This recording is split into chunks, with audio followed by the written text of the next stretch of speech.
Today I'm sharing what I eat in a day as a breastfeeding mom. Hello and welcome back to Veggie Magnifique, your go-to for holistic wellness and a healthy vegan lifestyle. Today I'm sharing what I eat in a day as a breastfeeding vegan mom. Life is busy, life is full. Let's get into it.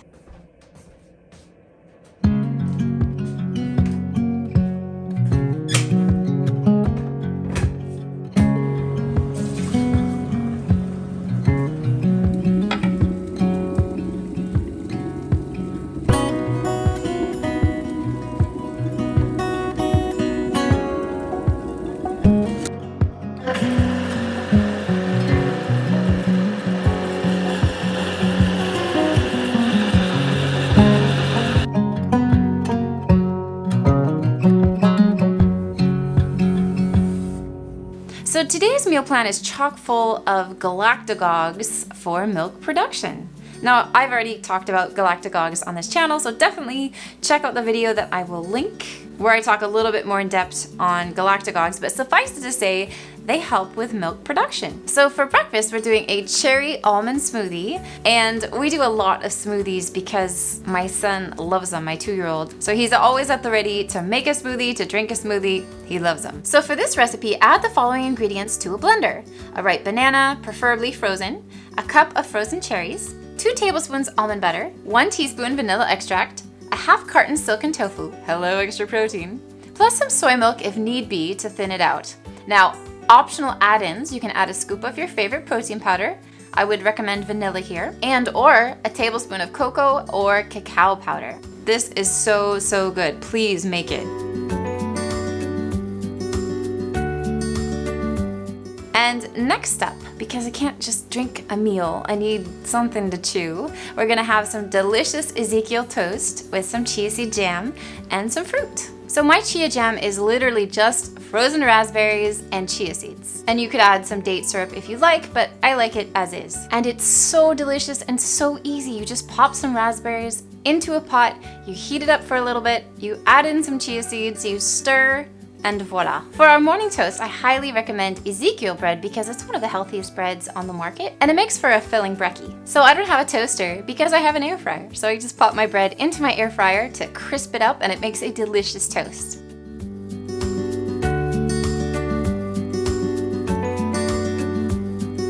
And with our toast, we're going to be having a scrumptious fruit salad, so whatever you got in your kitchen, top tip, add a squirt of orange juice into your fruit salad, and it makes it kind of fantastic. Time for some outdoor adventures. So here's my son Edgar having fun with a little neighborhood friend. He absolutely loves his wagon. And since it's a snowy winter day, for lunch, we're going to do something super comforting with lots of warming spices. A savory chana masala. So you guys may know that my husband is part Indian, and happy husband equals happy life or something like that. So when I make curry, my husband is a happy man and we're all happy. So to make this chana masala, you're going to roast cumin seeds, cardamom, and bay leaf in a dry pan. You're gonna saute for a few seconds and then add the onions. Then you're gonna add some veggie stock, some salt, and saute the onions over medium heat. Then you're going to add your ginger garlic paste, or ginger and garlic, and saute for a few seconds.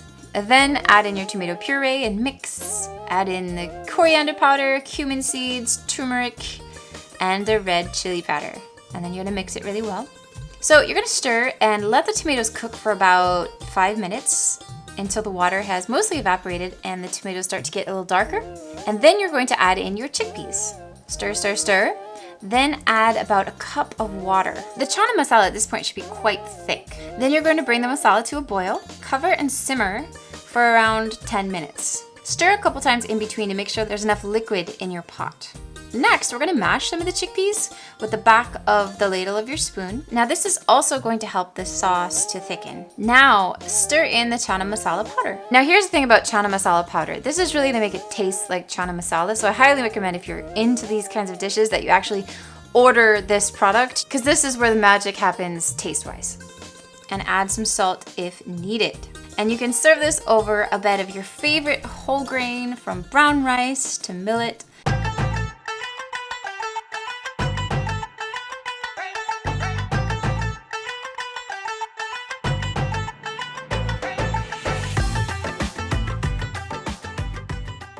Now, it's time to make some cookies. Now, you guys already know this recipe. I've shared it on the channel before, but it has a lot of Galactagogue elements. So I'm eating them in droves, you know, more or less. And here's the thing about these cookies. Due to the fact that these cookies have a ton of almonds, sesame seeds, tahini, and flaxseed, these cookies are rich in calcium, iron, zinc, plant lignans, fiber, magnesium, phosphorus, healthy fats, vitamin E, etc. So let me show you how to make them. For this recipe, you'll need a half cup tahini, 5 tablespoons maple syrup, a 1/4 teaspoon baking powder, 1 tablespoon ground flax seeds, 1 cup ground almonds, a pinch or 2 of salt, and then later, a bunch of sesame seeds to roll the cookies in before baking. So you're going to preheat your oven to 180 degrees Celsius, 355 Fahrenheit. Then you're going to grind your almonds and flax seeds if you haven't already. I already have. And then you're going to mix everything except your sesame seeds, of course,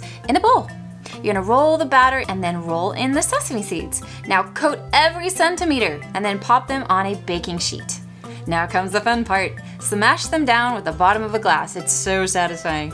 The cookies don't really expand much, so you don't really need that much room in between the cookies. Now put the tray in the fridge for about 15 minutes while you clean up your dishes. That's what I do anyway. After 15 minutes of being in the fridge, put the cookie sheet filled with your scrumptious morsels into the oven and bake for 8-ish minutes, depending. The cookies will be a bit soft when you take them out if you want them chewy. As they cool, they'll solidify. Unless you want crunchy biscuits. I'm not gonna judge. In which case, bake them for about 10 minutes, depending on your oven. Then you're going to let them cool a little bit. I know it's hard to wait, but they're better once they've set a bit. And then you're going to enjoy them with a cold cup of soy milk. Just really quickly, are you guys subscribed? There's a lot of you watching this who are not actually subscribed, and yet there's so much benefit to being subscribed. Not only are you part of the Cool Club, but it's free and you're not gonna miss any future content. So take a second now to just click that button. Let's get back into it. So my older son's favorite activity is making juice, one of his favorite activities. And so we try to do it pretty often. It's a fun afternoon activity and he loves it. So today we're making beet juice. So for our juice, you need 1 red beet, an apple, an orange, and some ginger.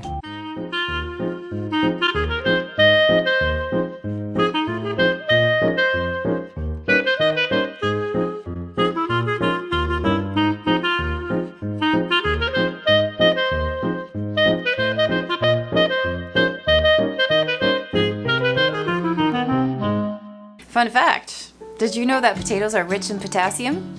True story. So for dinner, we're having loaded potato fries topped with a creamy, healthy ranch dressing. So for this dressing, you need a 12-ounce package of silken tofu, our secret ingredient, about 1.5-ish teaspoons garlic powder, a 1/2 teaspoon onion powder, a 1/2 teaspoon dried parsley, a 1/4 teaspoon plus a little bit more of ground mustard powder, 2 teaspoons lemon juice, a tablespoon and a teaspoon of apple cider vinegar, 4 tablespoons plus a teaspoon of water, an 1/8 teaspoon of dried dill weed, 1 teaspoon sea salt, give or take, plus some black pepper, and then if you'd like, some fresh chives finely chopped.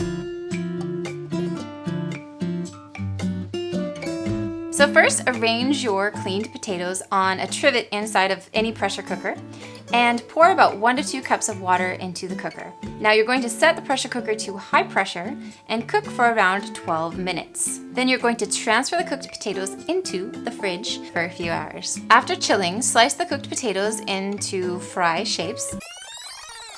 So let's just pause for a second. This knife is changing my life, guys. Nakano, it's so amazing. If you guys need a sharp chef's knife, and you do, check this one out. Obviously, you guys know that if you have a dull knife, you're more likely to cut yourself. So definitely check out Nakano knives. They're so sleek and not too expensive, but fantastic. I'm loving this one. And sprinkle your favorite seasonings on top, like chili powder or whatever you like. Then you're going to place the fries in an air fryer or an oven, and you're going to cook them at 360 degrees Fahrenheit for around 20 minutes. Now you're going to serve these delectable fries with corn, green onions, topped with creamy, healthy ranch dressing. So if you're wondering if I cook fresh every day, the answer is no. I use leftovers all the time. This is like here's all the fresh food, and then tomorrow we'll be eating leftovers. Now, if you'd like to learn how to reinvent leftovers, I have made a video all about that because I don't like to eat the same thing all the time. I like to switch it up. So definitely I will link a video for you to check out that shares how to reinvent it and make it more fun. So voila, a little slice of life of what I eat in a day as a breastfeeding mom. I would love to hear from you. If you are breastfeeding, are you like the hungriest hungers of the hungers? I am so hungry. So leave me a comment down below and let me know what you're enjoying right now. If you are nursing, or if not, just leave me a comment down below and let me know how you're doing. Thank you guys so much for tuning into Veggie Magnifique. Make sure to share this with a lactating mama in your life, or just any friend, because obviously these recipes do not make you lactate if you don't want to. They just, you know, benefit. Yeah, this is also just a normal whole food plant-based meal plan. And I will look forward to seeing you guys next time on Veggie Magnifique TV. Bye! Today is a what I eat in a day Galactagogue filled as a Breastafarian.